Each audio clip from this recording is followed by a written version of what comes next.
네, 할렐루야. 우리 옆에 분들 한번 축복합시다. 당신은 주님의 보석입니다.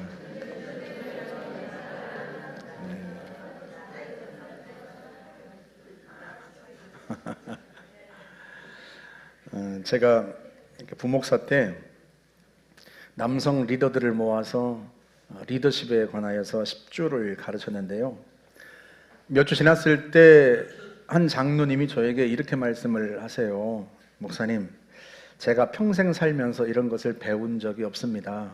좀 더 젊었을 때 리더십에 관하 배웠더라면 제가 지금 더 좋은 장로가 되었을 텐데요. 제가 그분 말씀을 잊을 수가 없어요. 사실 제가 그분들에게 리더십을 가르친 것은 제가 무슨 탁월한 리더거나 또 그분들보다 리더십에 관한 전문가거나 그래서가 아닙니다. 저는 30대에 리더십에 관한 책을 탐독하고 또 리더십 세미나를 많이 다니는데요. 내가 배운 것을 확실하게 내 것으로 삼는 제일 좋은 방법은 그것을 누군가에게 가르치는 거예요.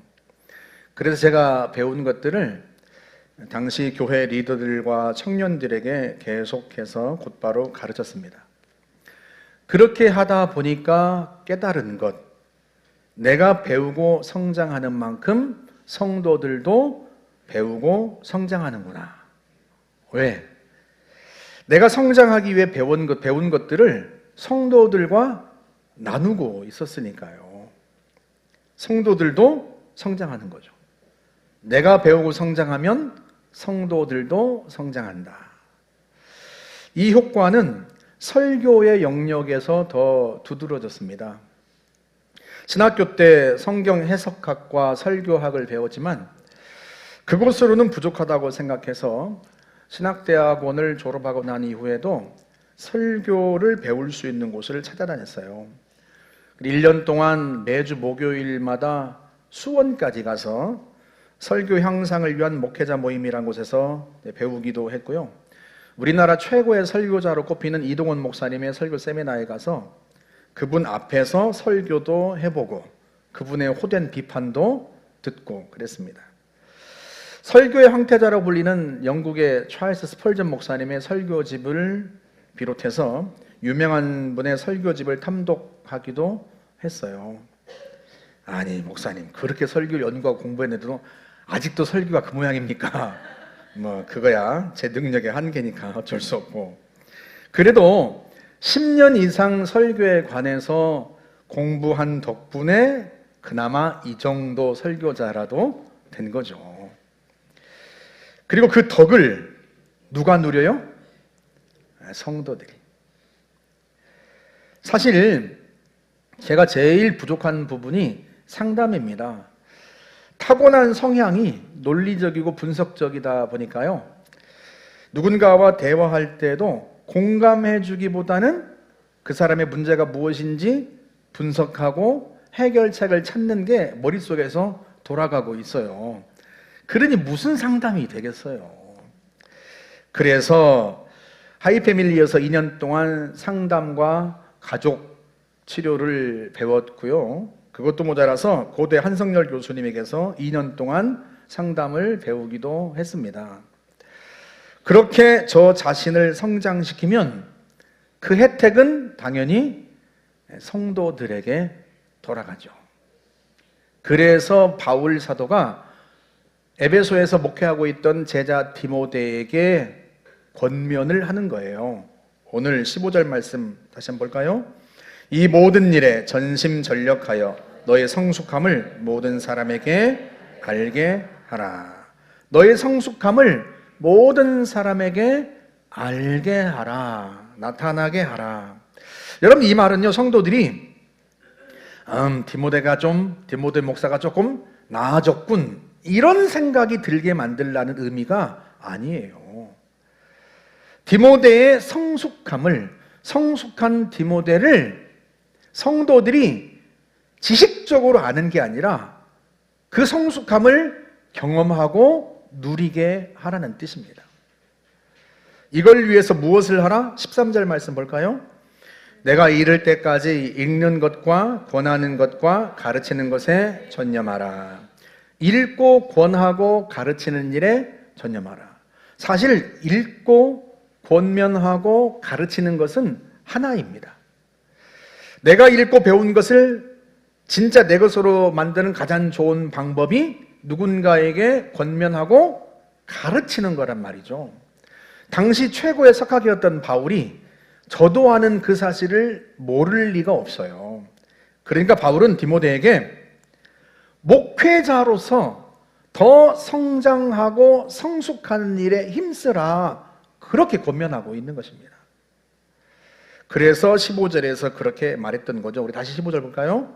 이 모든 일에 전심전력하여 너의 성숙함을 모든 사람에게 알게 하라. 이 모든 일에, 그러니까 방금 전에 읽었던 13절에서 읽고 권하고 가르치는 것, 그런 것까지 다 포함해서 그 모든 일에 전심전력하여 어떻게 하라? 성숙하라. 그뿐이 아닙니다. 16절 전반절 볼까요?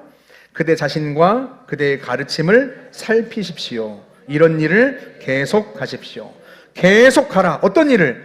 이런 일이 가장 가까이는 뭐예요? 너 자신과 너의 가르침을 살피는 일.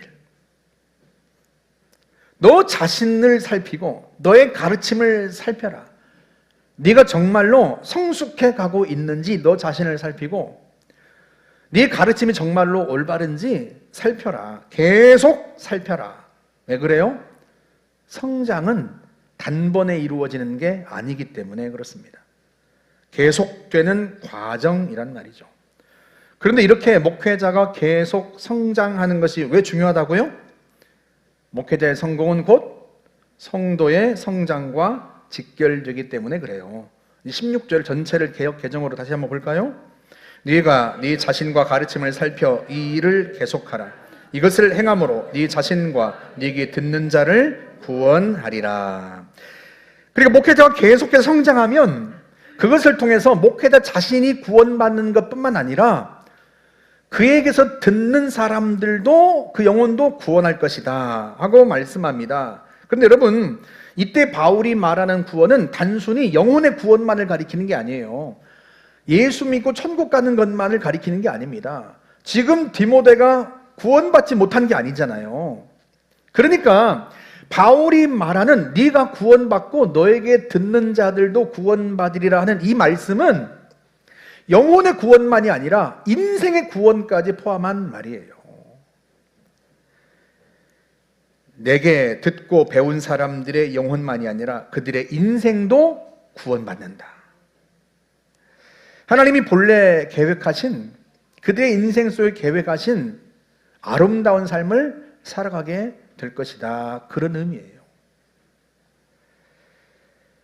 여러분, 이 말씀이 우리 아이들에게는 얼마나 더욱 중요하겠습니까? 왜 그래요? 교육부 담당 목회자가 모든 면에서 성장하면 성장할수록 그 덕을, 혜택을 누가 누리기 때문에? 우리 자녀들이 누리니까.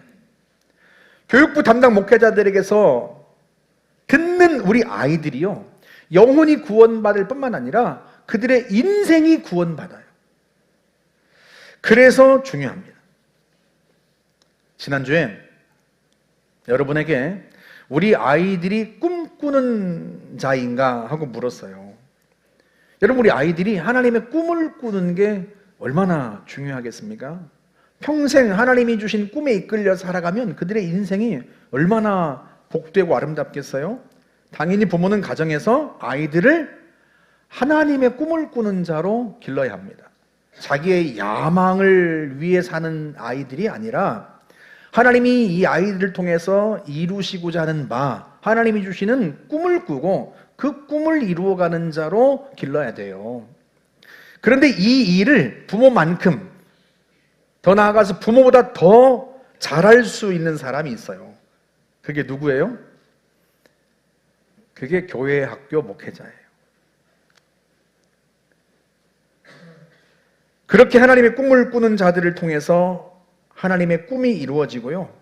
그래서 더더욱 우리 아이들을 이끄는 목회자들이, 그들이 성장하는 것이 그래서 더더욱 중요합니다.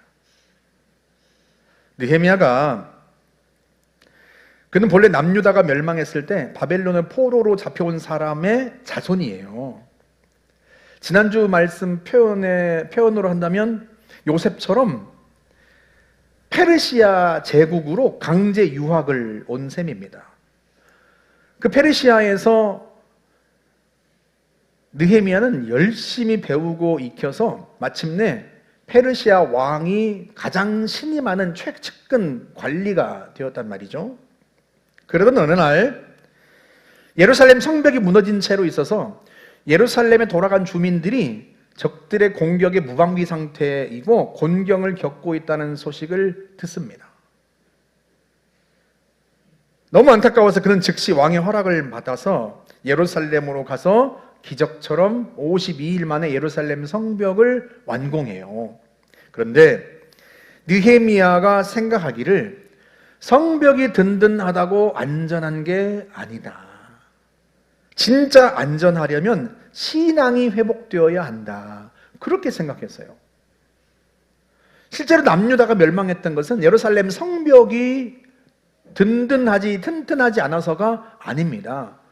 그들의 신앙이 무너졌기 때문이었단 말이죠. 그래서 성벽 완공 후에 느헤미야가 한 일이 무엇인가? 에스라를 초청해서 신앙 부흥회를 연 거예요.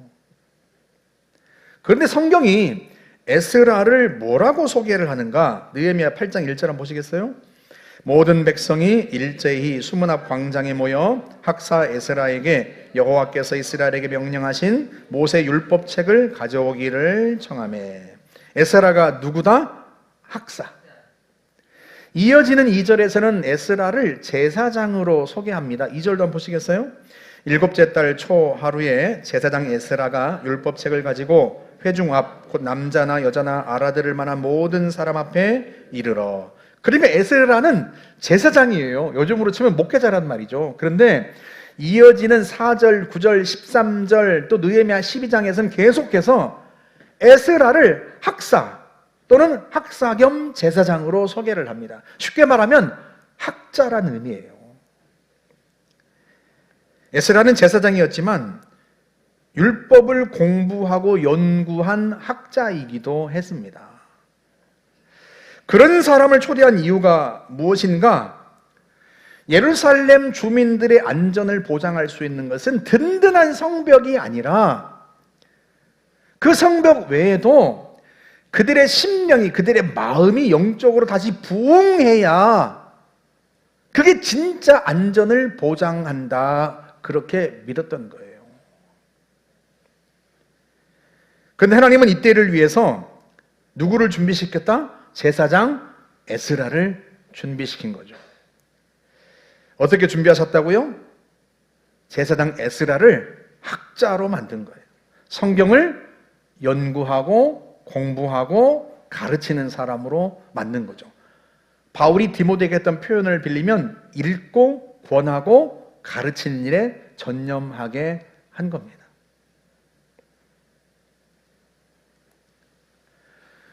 하나님은 우리 아이들을 느헤미야처럼 기르시죠. 패망한 민족, 유다 민족을 하나님이 일으키고 싶어서 느헤미야를 길러내신 거예요. 페르시아 제국에서 공부하고 부지런히 익히게 해서 최고 관리가 되게 한 겁니다. 그런데 하나님이 하나님의 백성들을, 유다 민족을 일으키는 것을 느헤미야 혼자 할 수 있는 일이 아니에요. 하나님이 이 민족을 일으키는 것을 우리 아이들을 통해서만 할 수 있는 게 아닙니다. 느헤미야도 하나님이 준비하시지만 누구를 또 준비하셨다? 에스라를 준비하신 거란 말이죠. 그처럼 하나님께서는요, 영적인 지도자들도 동시에 준비하세요.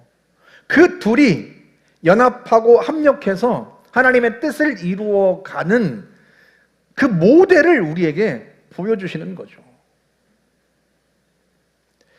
제가 부목사 때 한 가지 아쉬웠던 것은, 제가 신학대학원을 졸업하고 대학원에 진학했을 때도 그렇고 대학원 졸업한 후에 설교학이나 상담학을 공부할 때도 그렇고 교회가 한 번도 그 비용을 대준 적이 없어요. 왜 그런가? 신학대학원이야 목사가 되는 필수 과정이니까 교회에서 장학금도 준다고 하지만 그 후에 대학원은 목사가 되는데 필수 과정도 아니고 자기가 좋아서 공부를 한다는데 그걸 왜 굳이 교회가 비용을 지원해야 학자금을 지원해야 하는가 그런 생각이었어요. 그게 한국교회 99%의 교회가 그렇게 생각했습니다.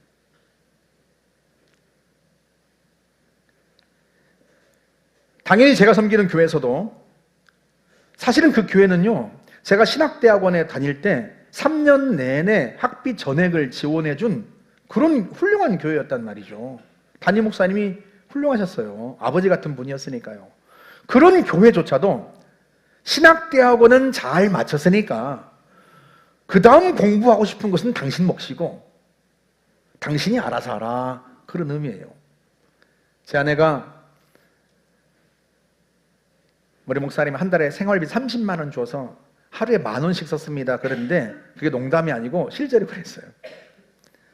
제가 그때 청년부 전임 사역을 하면서 사례비를 120만 원을 받았습니다. 120만 원 중에서 30만 원만 생활비로 제 아내에게 주고 나머지는 다 그 비싼 대학원 학비를 모을 수밖에 없었어요. 6개월 동안 모아서 학비를 지불하고 또 6개월 모아서 학비를 지불하고 그렇게 수년을 했습니다. 그 다음 제가 간 교회도 다르지 않았어요. 저에게 성도들을 양육하고 리더들을 훈련하고 또 교회 조직과 체계를 세우라고 했지 제가 월요일마다 어디로 가서 무엇을 공부하는지에는 관심이 없어요. 왜? 그건 당신이 알아서 할 바다. 그런 의미예요. 물론 교회 사역 자체가 현장 교육인 것은 분명하죠. 그런데 여러분 한번 생각해 보세요.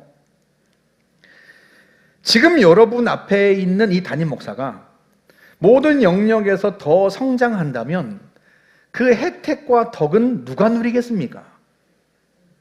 성도들이 누리죠.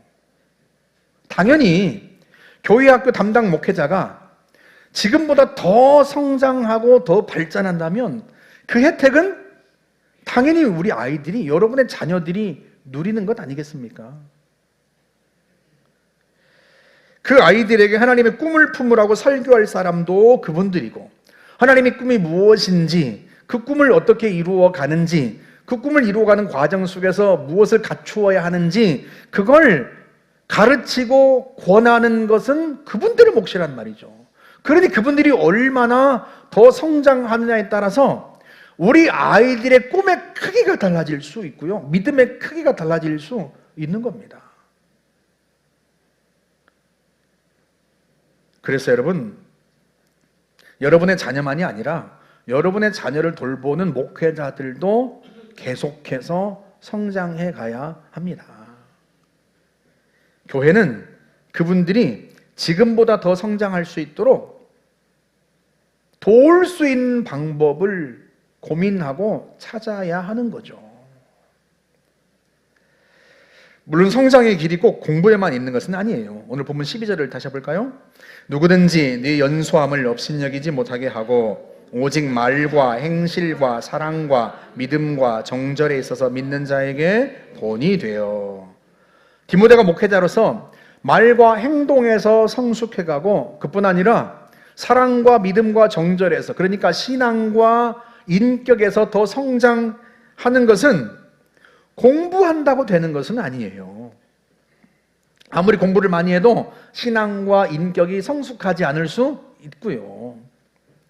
그러나 그렇다고 해서 당신이 알아서 모든 면에서 성장하십시오 이렇게 말할 수는 없는 것 아니겠습니까? 하나님은 목회자들을 성장시키기 위해서 하나님이 하시는 일이 있지만 우리도 교회도 교회가 해야 할 일을 찾아서 도울 수 있는 일을 찾아서 돕는 것이 마땅하지 않겠어요? 왜? 그 혜택과 그 덕을 성도들과 자녀들이 누리니까요. 어떤 분이 이렇게 반문할 수 있어요. 교회에서 학비도 주고 심지어 외국까지 보내서 공부하게 했는데 우리 교회로 돌아오지 않으면 어떻게 합니까? 우리 교회로 돌아오면 좋겠지만 그분들을 어디에 쓰실지는 하나님의 몫이죠. 우리는 우리의 몫을 다 하면 되는 거예요. 생각해 보세요.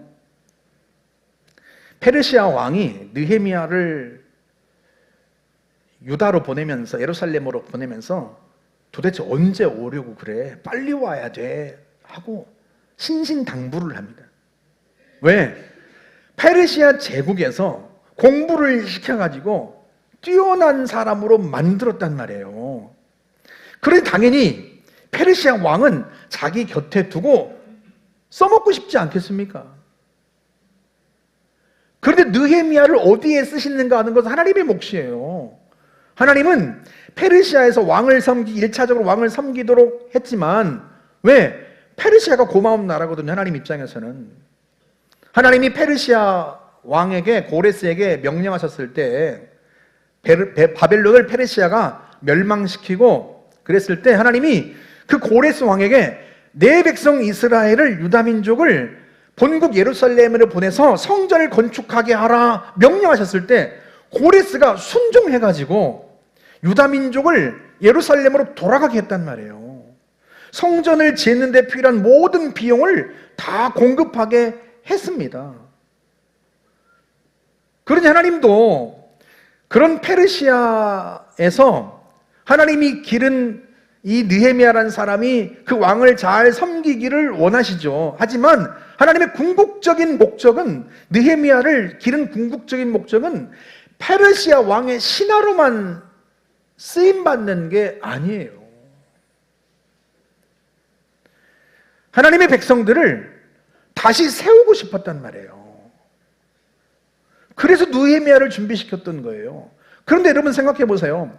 그 느헤미야가 진짜 느헤미야가 될 수 있었던 것은, 그 느헤미야가 예루살렘 성벽만 건축하지 않고 유다 민족을 다시 영적으로 각성시킬 생각을 했던 것은 누가 있었기 때문에? 에스라가 준비되어 있었기 때문에 그렇단 말이에요. 느헤미야를 진짜 느헤미야 되게 한 건 에스라인 셈이에요. 에스라가 있었기 때문에 느헤미야가 진짜 느헤미야가 될 수 있었던 거죠. 그런데 그 에스라도 생각해 보세요. 이 페르시아에 있는 유다 공동체를 세우느라고 얼마나 애썼겠습니까? 그런데 예루살렘으로 돌아갈 기회가 있었을 때 곧바로 예루살렘으로 돌아와서 자기 민족을 영적으로 각성시키는데 애쓰고 힘썼던 거예요. 그러니까 우리가 기른 사람을 꼭 우리가 써먹어야 된다, 이건 우리 생각이고 하나님의 생각은 달라요. 우리가 지원해서 발전하게 하고 성장하게 한 목회자가 다시 돌아와서 우리를 위해서, 우리 교회와 아이들을 위해서 사역해주면 좋지만, 그렇지 않고 하나님이 다른 곳에 쓰신다고 해서 우리가 지금 있는 목회자들을 기르는 걸 하지 말아야 되는가? 그건 아니란 말이죠. 그리고 한번 여러분 생각해 보세요. 하나님은 그분의 종들을요, 교회에 맡겨서 기르세요. 여러분 이거를 잘 이해하셔야 합니다. 한번 이렇게 생각해 보세요. 제가 큰숲교회에서 담임 목사로 사역하고 있는데, 제가 목사가 되기까지 여러분이 단돈 1원이라도 지원하신 적이 있습니까? 제가 목사가 되도록 신학대학원 학비 전액을 3년 동안 지원한 건 시온성 교회라고 하는 곳이에요. 그곳에서 목사 안수도 받았고요. 하지만 그 교회가 길러놓은 목사를 여러분이 그 혜택을 누리고 있는 거예요. 열매는 시온성 교회가 아니라 수고하지 않은 여러분이 누리고 있는 거죠. 이게 하나님이 이 세계에 세워놓으신 영적인 원리입니다. 우리 요한복음 4장 37절 한번 보시겠어요? 그런즉 한 사람이 심고 다른 사람이 거둔다 하는 말이 옳도다. 내가 너희로 노력하지 않은 것을 거두러 보내었노니 다른 사람들은 노력하였고 너희는 그들이 노력한 것에 참여하였느니라. 다른 사람이 노력한 것에 너희가 참여하였다, 이 말이 다른 사람이 많이 노력했는데 너희는 한 발 얹었다, 이런 의미가 아니에요. 다른 사람이 수고했는데 그 사람이 거둔 게 아니라 너희가 거두지 않느냐.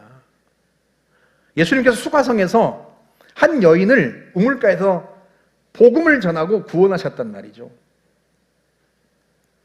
이 여인이 달려 들어가서 그 성에서 많은 사람들을 예수님께로 데려왔습니다. 그 장면을 보고 예수님이 지금 이 말씀을 하시는 거예요, 제자들에게.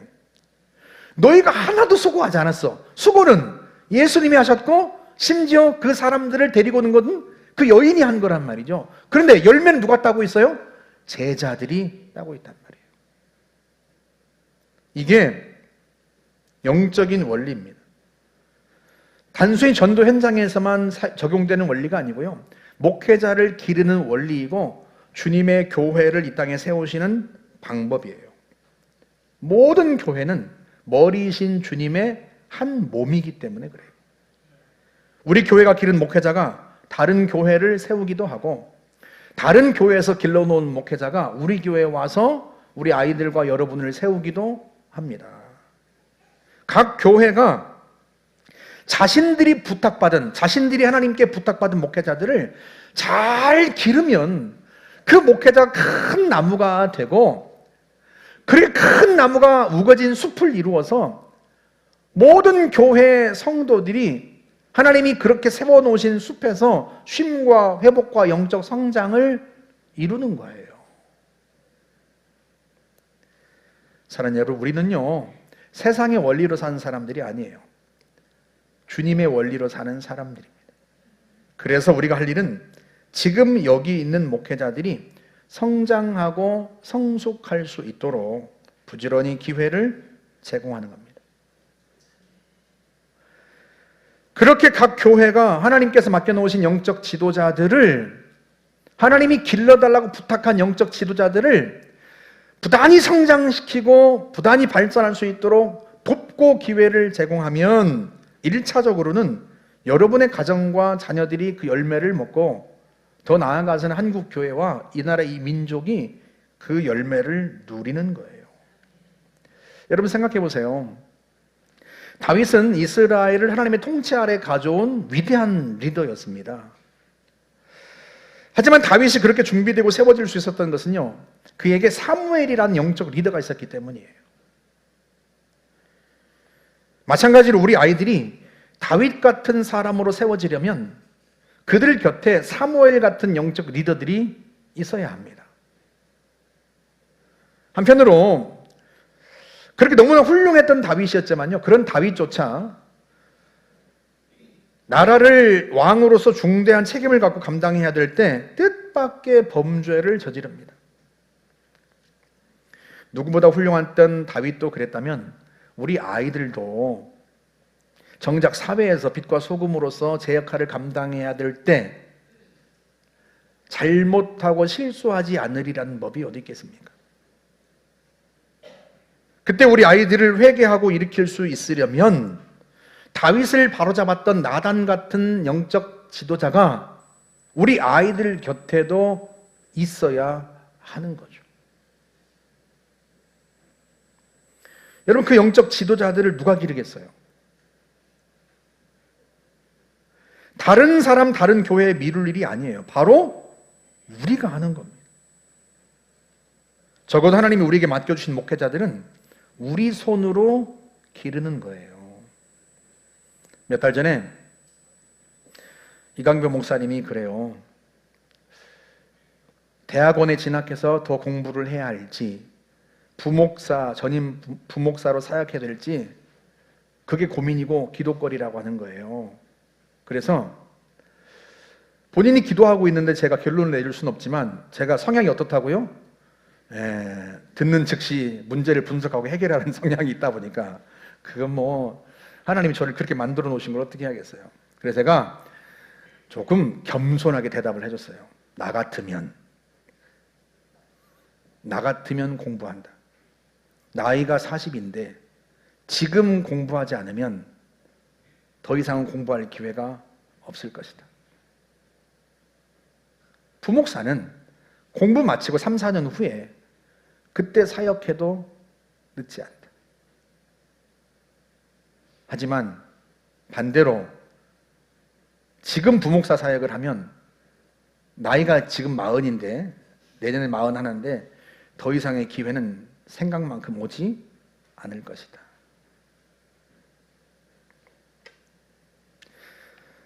다른 의미에서 그런 말을 한 게 아니에요. 할 수 있을 때 자신을 더 발전시키고 성장시키는 일에 힘쓰라는 거예요. 현장이 그런 교육이 안 된다는 그런 의미가 아니에요.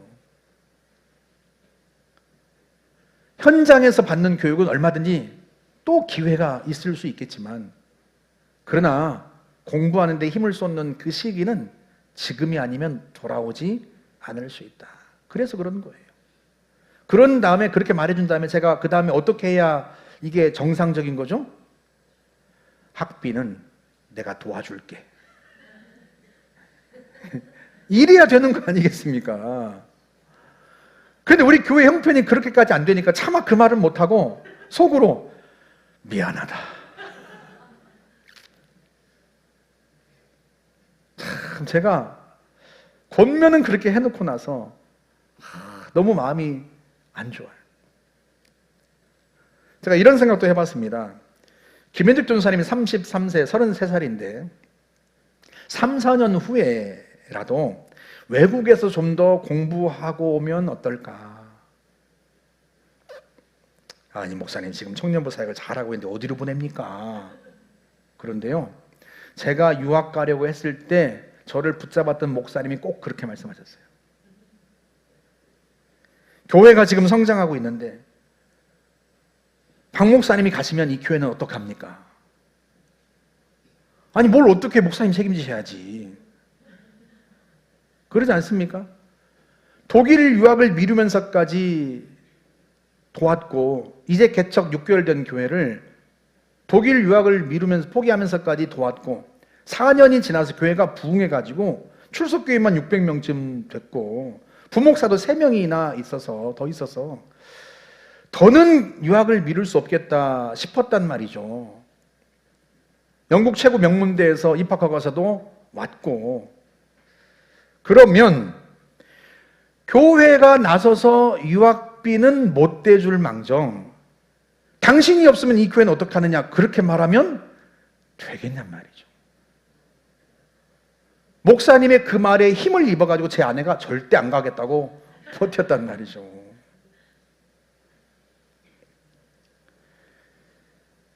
우리 성도들은 그러지 않았으면 좋겠어요. 세상의 원리로 살지 않았으면 좋겠어요. 내가 길러서 내가 써먹겠다고 생각하지 말고, 물론 우리 교회로 다시 돌아와서 사역하면 감사하지만 그들을 목회자로 부르신 것도 하나님이시고 그들을 어디에 쓰실지도 하나님의 몫인데, 다만 각 교회들이 하나님이 맡겨서 기르라고 부탁하신 그 목회자들을 더 성장하고 성숙할 수 있도록 끊임없이 지원하고 돕는다면, 그러면 각 교회들에서 길러진 그런 목회자들이 하나님이 어디로 보내시든 간에 그 보내신 교회에서 성도들을 이롭게 하고 우리 자녀들을 성장시키고 세우지 않겠습니까? 그분들이 나중에 우리 교회에 돌아와서 사역한다는 보장이 없으니까 못하겠다? 그건 세상의 원리죠. 근데 우리는 주님의 제자 되려는 사람이고 주님의 제자이고 주님의 몸된 교회를 섬기는 사람들이잖아요. 그렇다면 세상의 원리가 아니라 주님이 세워놓으신 원리로 살아야죠. 다른 사람이 수고한 것에 너는 내가 참여시키겠다. 수고는 다른 사람이었지만 너희가 거두게 하겠다. 그것을 모든 교회들이 실천할 수 있다면, 다른 교회가 부천히 길러놓은 목회자가 우리 교회로 와서 우리 아이들을 섬기고 세우고 성도들을 섬기고, 우리가 부지런히 길러놓고 세워놓은 목회자가 또 다른 교회에 가서 그들을 섬기고 세울 수 있지 않겠습니까? 한국 교회가 그걸 못하고 세상의 원리를 따라 살아가니까 목회자들이 성장을 못하는 거예요. 주님의 원리는 그렇지 않아요.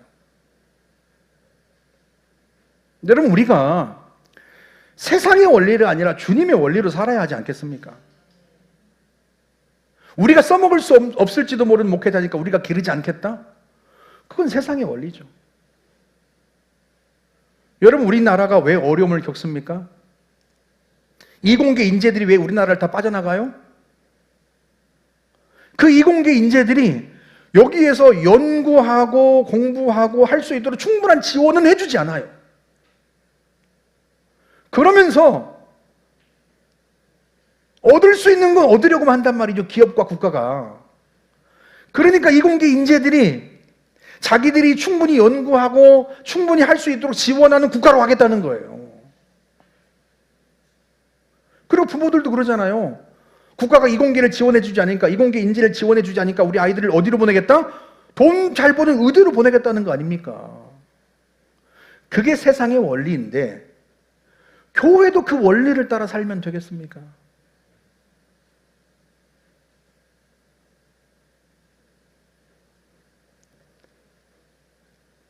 우리 아이들을 위해서 힘써줄 목회자들을 지금도 부지런히 우리가 지원하고 길러내야 되고 성장시키고, 그분들이 더 공부해야 할 때 공부하게 하고 지원하는 게, 그게 하나님께서 우리에게 원하시는 바예요.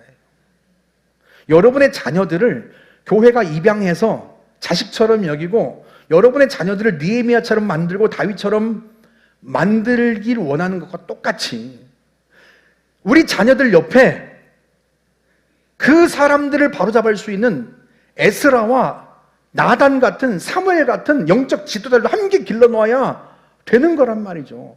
그러지 않고 만약에 우리가 그렇게 목회자들을 길러놓지 않으면 정말로 우리 아이들이 나중에 20, 30년 후에 중요한 역할을 감당해야 할 때 그들을 붙잡아 줄 수 있는 사무엘이나 나단이나 그런 영적 지도자가 없으면 여러분, 우리 아이들이 얼마나 많은 어려움과 곤경에 빠질 수 있겠냐 말이죠.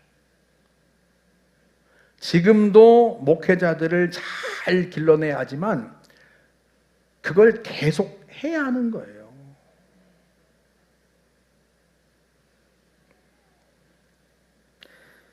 여러분이 제가 쓸데없는 얘기 해가지고 심각하신 것 같은데 제가 어디 안 가니까 걱정하지 마세요. 제가 오죽하면 이런 얘기를 하겠어요. 오늘이 3번째 설교의 마지막 설교라서 그래요. 행여 여러분들이 제가 3주에 걸쳐서 하는 이 메시지를 여러분이 제자 되어야 된다는 것과 제자 훈련에 참여하고 여러분이 성장하는 데 힘써야 된다는 것과 우리 교회 청년들과 청소년들을 여러분 자녀처럼 입양해서 그 아이들을 더 공부시키고 더 발전시켜야 한다는 것과 오늘 영적 지도자들을 잘 길러야 된다는 이 3가지의 주제를 단순히 박 목사의 생각이라고 받아들이시지 말라는 거예요. 하나님께서 우리와 우리 자녀들을 위해서 하나님이 하시고자 하는 말을 제 입을 빌려서 말씀하시는 것으로 여러분들이 받아주시면 좋겠다는 거예요. 제가 이렇게 열을 올리는 것은 여러분의 표정이 안 좋아서 그래요. 제가 이 설교를 화요일 날 준비하고 역시 어떻게 하면 이걸 잘 전할 수 있을까? 전하라는 주제는 주님이 주시지만 그걸 만들어서 설득시키는 것은 제 몫이잖아요. 이렇게도 했다가 저렇게도 했다가 다시 바꿨다가 제가 6시까지 설교 마무리를 하고 제가 어떤 상태인지를 알았어요. 제가 정말로 죽을 것 같더라고요. 그래서 제가 밤에 잠을 자면서 주님, 이 설교는 하고 죽어야죠. 너무 힘든 거예요. 이게 머리가 폭발할 것 같고 이게 너무 힘든 거예요. 이게 감사하게도 오늘로 끝이니까 감사하죠. 그런데 여러분, 이렇게 생각해 보세요. 하나님이 저를 죽음의 목전까지 갔다 오게 해서 앞으로 남은 목회는 어떻게 합니까? 남은 인생 어떻게 살아야 합니까? 기도하게 하시고 그 기도하는 와중에 이 세 가지를 주님이 저에게 말씀하셨다면 이게 여러분의 인생에서 얼마나 중요하면 그러겠냔 말이에요. 여러분의 인생이 구원받는 거예요. 제게서 듣는 여러분과 여러분의 영혼과 여러분의 인생이 구원받고 여러분의 자녀들의 영혼과 여러분 자녀들의 인생이 구원받는 거예요. 그걸 지금부터 해보자는 거죠.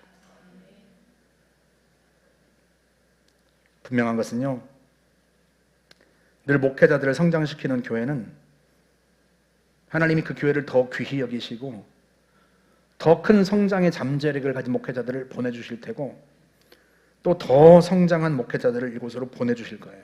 그럼 그 혜택은 여러분이 누리고 여러분의 자녀들이 누리는 것입니다.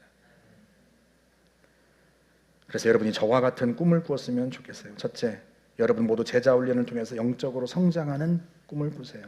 둘째, 그렇게 성장한 부모와 성도들을 통해서 우리 자녀들이 더 크고 위대한 꿈을 꿀 수 있는 아이들로 자라도록 그 꿈에 도전하도록 장학헌금을 하고 마지막으로 무엇보다 그 아이들 곁에 지금보다 더 탁월한 리더들이 세워져 갈 수 있도록 그분들이 큰 나무가 되어서 우리 아이들과 함께 하나님의 꿈을 이루어갈 수 있도록 돕는 거죠.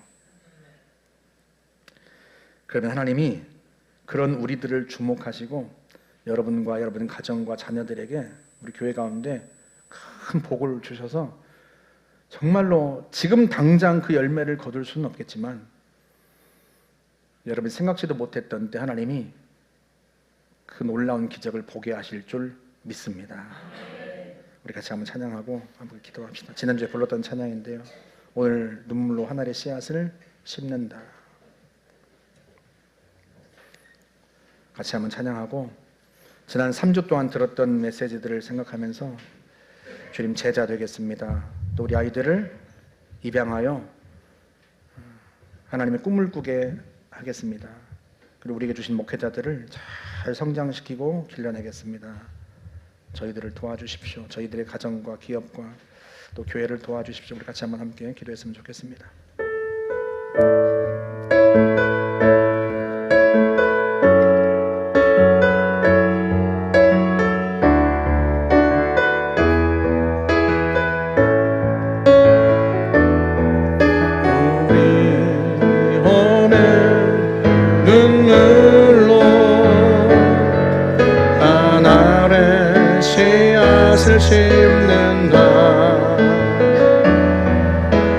꿈꿀 수 없어 무너진 가슴에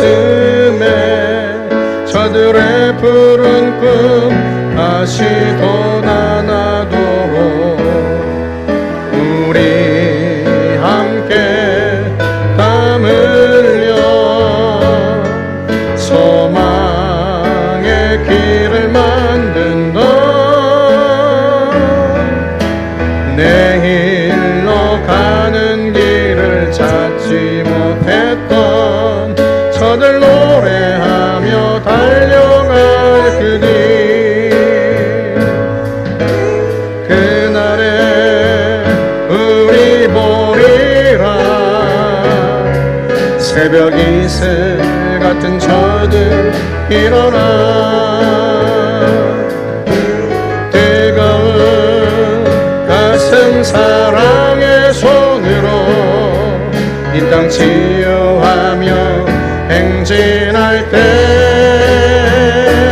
오래 황폐하였던 이 땅 어디서나 순결한 꽃들 피어나고 푸른 의의 나무가 가득한 세상 우리 함께 보리라.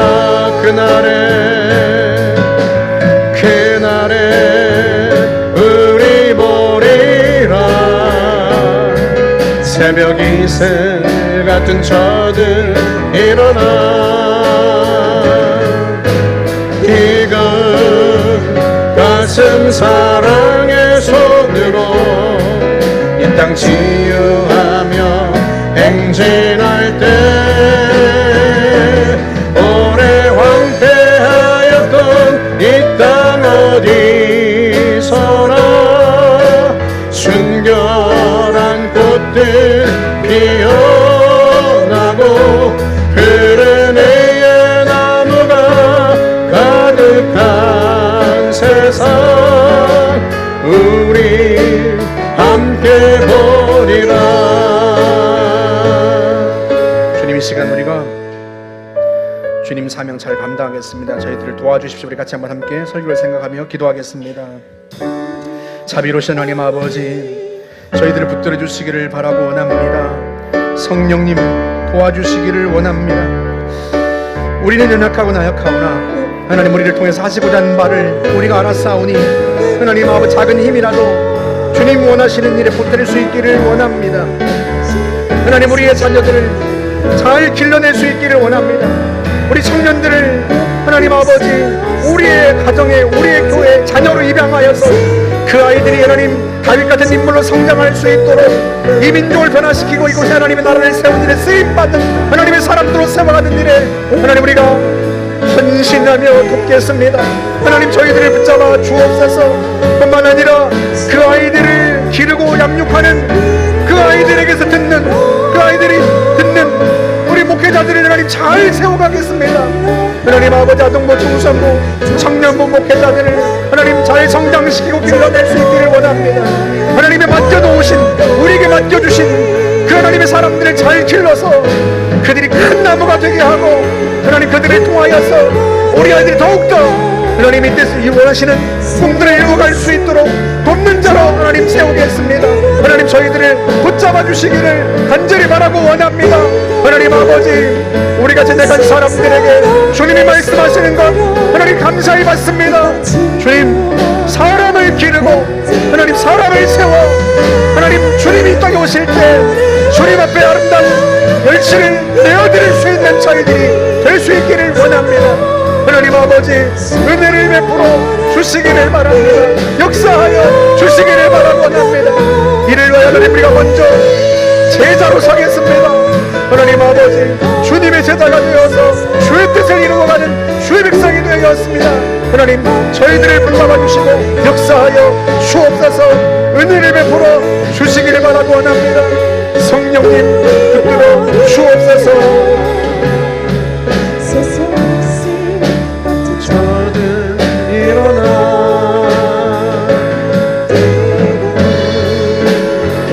가슴 사랑의 손으로 이 땅 치유하며 행진할 때 오래 황폐하였던 이 땅 어디서나 순결한 꽃들 피어나고 푸른 애의 나무가 가득한 세상 우리 함께 보리라.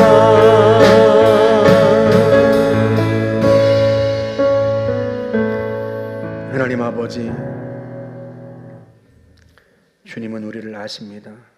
우리는 부족하고 연약한 사람들입니다. 그런 우리에게 주님이 말씀하여 주시니 감사할 따름입니다. 하나님 우리의 자녀들을 우리 청년부 청소년부 우리 아이들을 우리의 자녀로 영적인 자녀로 입양하여서 하나님 이 아이들이 더 성장하고 더 발전할 수 있도록 돕겠습니다. 요셉처럼 느헤미야처럼 이 민족을 변화시키는 데 쓰임받는 하나님의 나라를 세우는 데 쓰임받는 위대한 일꾼으로 하나님 길러보겠습니다. 주님 저희가 작은 씨앗을 심습니다. 하나님이 열매를 거두게 하실 줄 믿어 시작하오니 주님 축복하여 주옵소서. 뿐만 아니라 그들 곁에 그들을 바르게 이끌 수 있는 영적인 리더들을 지금도 그렇고 앞으로도 더욱더 잘 기르고 또 그들이 성장하는데 하나님 우리가 힘써 돕겠습니다. 그렇게 하여서 하나님 아버지 이 사회를 변화시킬 지도자들과 그들을 더 잘 세울 영적 지도자들이 함께 주의 나라를 세워가며 주의 뜻을 펼쳐가는 것을 우리가 보게 하여 주옵소서. 이를 위해 먼저 우리가 정말로 진정한 제자 되기를 원합니다. 단순히 예수 믿고 천국 가는 것에 만족하지 않고 우리의 인생의 구원받기를 사모하며 하나님의 뜻을 이루는 데 쓰임받기를 사모하여 하나님 우리가 제자 되는데 힘쓰겠습니다. 주님 저희들을 도와주시고 저희들을 통하여 아버지의 뜻을 성취하여 주시옵소서. 이루실 주님을 찬양합니다. 감사하며 예수님의 이름으로 기도하옵나이다. 아멘. 이제는 우리 구주 예수 그리스도의 크신 은혜와 하나님 아버지의 놀라우신 사랑과 성령의 교통하심이 주의 말씀 듣고 가슴으로 받아 그 말씀 따라 살기를 사모하며 결단하는 모든 성도들 머리 위에 자녀들과 가정과 기업과 가는 길 위에 영원토록 함께 있을지어다. 아멘.